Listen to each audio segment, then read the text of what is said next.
Alors, ce rapprochement avec l'Afghanistan, c'est quoi? Tout simplement, moi j'ai beaucoup tourné au Sahel autrefois. J'ai vécu 10 ans au Sahel dans les années 80. J'y suis retourné régulièrement depuis cette époque-là. Et puis j'ai fait aussi une quinzaine de missions en Afghanistan qui s'étalent entre janvier 2002 et puis la fin de 2013, ce qui me permet d'avoir je dirais une perception sur une assez longue durée de cette région. Et ce qui me frappe aujourd'hui, c'est que je trouve beaucoup de similitudes entre l'Afghanistan et certaines régions du Sahel, et même le Sahel globalement. Alors ça, c'est suffisamment étonnant, si vous voulez, pour que j'insiste sur ce point-là, parce qu'évidemment, quand on compare les sommets neigeux de l'Hindu Kush avec la Drar des Tifogas, c'est pas tout à fait pareil.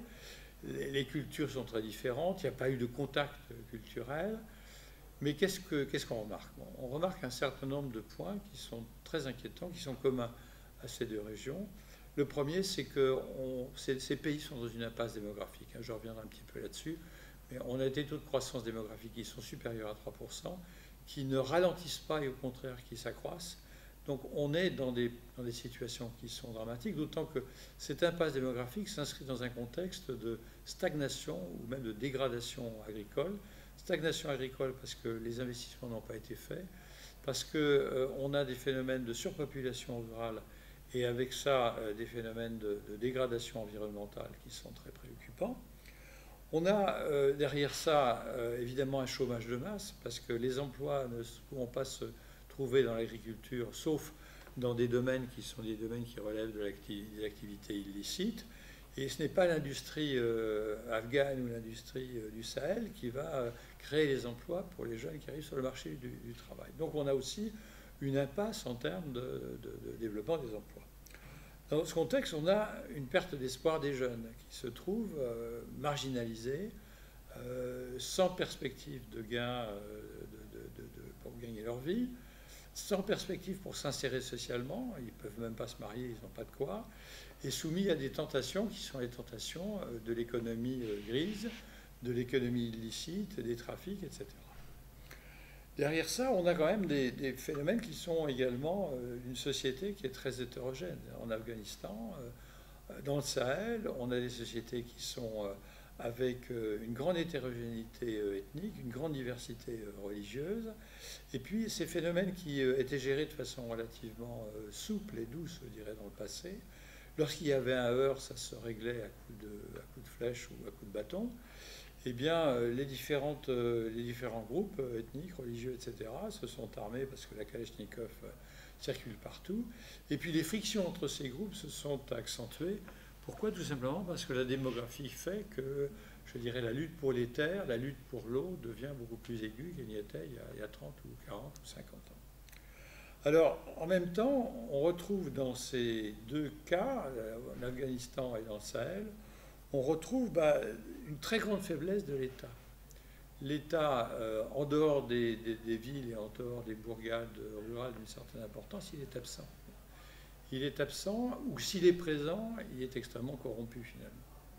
Donc les gens se retrouvent sans structure étatique, sans, je dirais, autorité à qui se référer lorsqu'ils ont un problème juridique, un problème de différend avec des voisins, de différend avec les groupes ethniques qui passent par là, lorsqu'ils ont un problème, je dirais, de sécurité.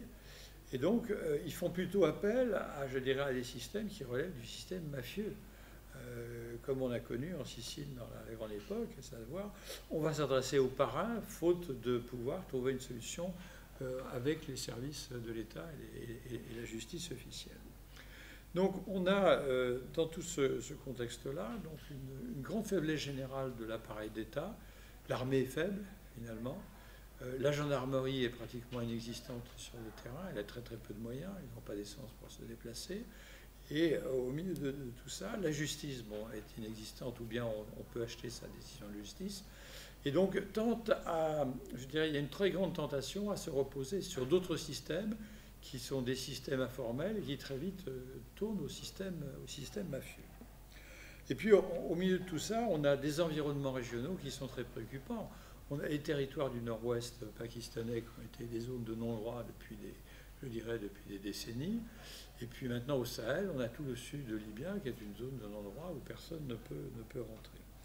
Donc avec tout ça, on assiste à quoi? On assiste à un passage quand même assez important vers une économie illicite qui est fondée sur les trafics, je dirais, transfrontaliers. En Afghanistan, il y a une longue tradition en ce domaine, et il y a l'économie de la drogue qui est devenue l'économie de l'héroïne et du pavot, c'est une économie majeure dans l'image de l'Afghanistan. Mais au Sahel, le Sahel est aussi un point de transit et de passage pour tout ce qui est activité transfrontalière, en particulier avec l'Algérie, où pour profiter des différences tarifaires, eh bien, on traficote l'essence, les véhicules volés, les céréales, un certain nombre de biens de consommation, puis aujourd'hui les migrants, et puis la cocaïne. La cocaïne est, je dirais, le Sahel est une zone de transit de la cocaïne qui arrive d'Amérique latine, qui passe par la Guinée-Bissau et le Nigeria, et qui maintenant remonte sur l'Algérie et le Maroc. Donc on voit bien que quand on ajoute à je dirais, ce bouillon de culture, eh bien, je dirais, cette même vague d'un islamisme radical financé par les fondations du Golfe, qui est en fin de compte fondée sur le wahhabisme et sur des thèses prônant le djihadisme, au milieu de jeunes qui sont sans emploi, sans espoir, sans boulot, et qui en même temps entendent une parole qui leur explique la raison de leur malheur actuel et qui leur offre à la fois des perspectives d'ascension sociale parce que les djihadistes payent bien, ils ont de l'argent, et des perspectives, je dirais, aussi de succès, eh bien, on voit les risques qui se profilent à l'horizon et qui sont déjà là, d'autant que les États dont je dénonce dans mon livre La faiblesse, sont des États qui sont également dans une impasse budgétaire aujourd'hui, parce qu'en gros, ils n'ont pas de quoi financer le développement et financer les actions militaires qui sont indispensables, écoutez, pour arriver à maintenir un minimum de sécurité et d'emprise sur leur territoire. Donc voilà, le Sahel n'est pas l'Afghanistan, il y a des différences culturelles, les pays ne sont pas faillis comme était l'Afghanistan en 2001, les pays du Sahel n'ont pas traversé 35 ans de guerre civile épouvantable comme l'Afghanistan, mais il y a des points de similitude qui sont tellement angoissants qu'on peut quand même maintenant s'interroger sur l'avenir.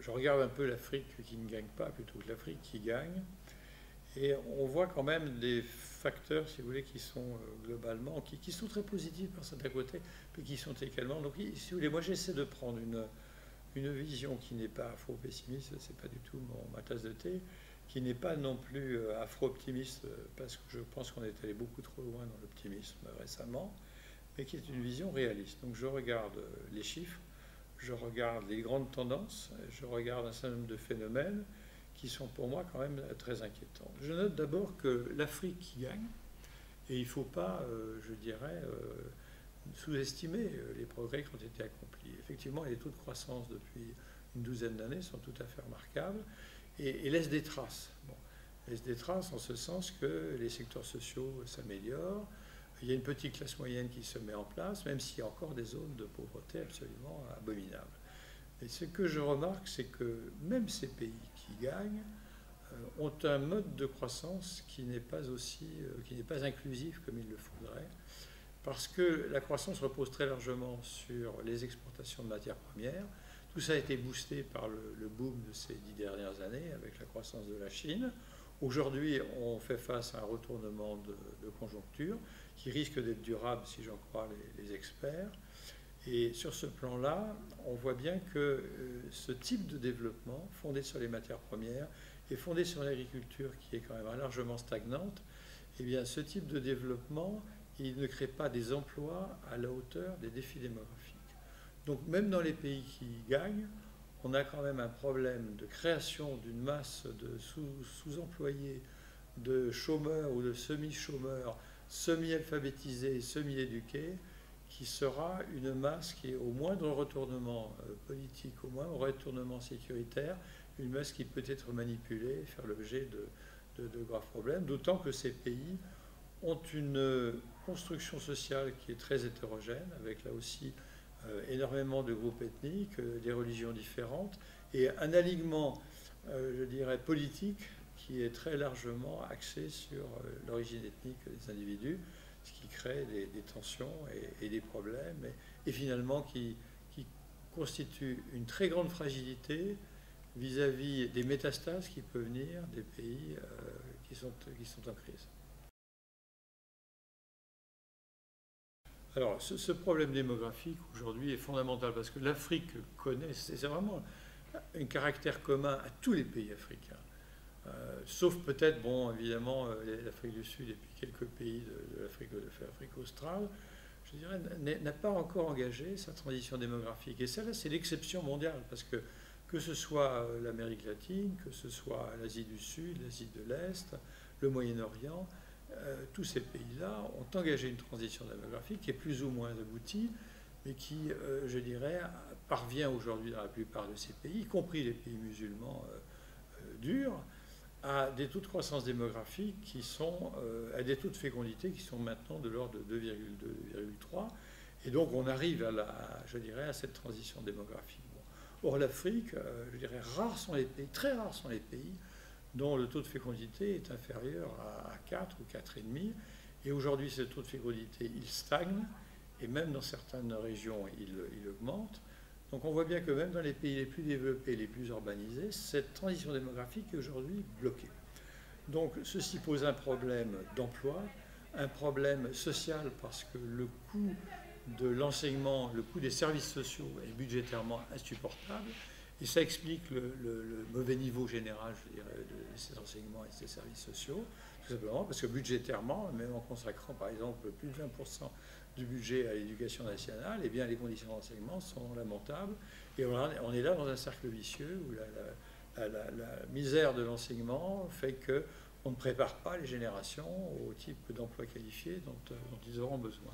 Donc on a un vrai problème démographique qui est encore beaucoup plus grave dans les pays sahéliens, où alors là, on a des taux de fécondité qui sont supérieurs à 7, et on a des taux de croissance démographique qui, de par les progrès en matière de réduction de la mortalité infantile, vont augmenter dans les années qui viennent, où là, on ne sait plus trop quoi faire.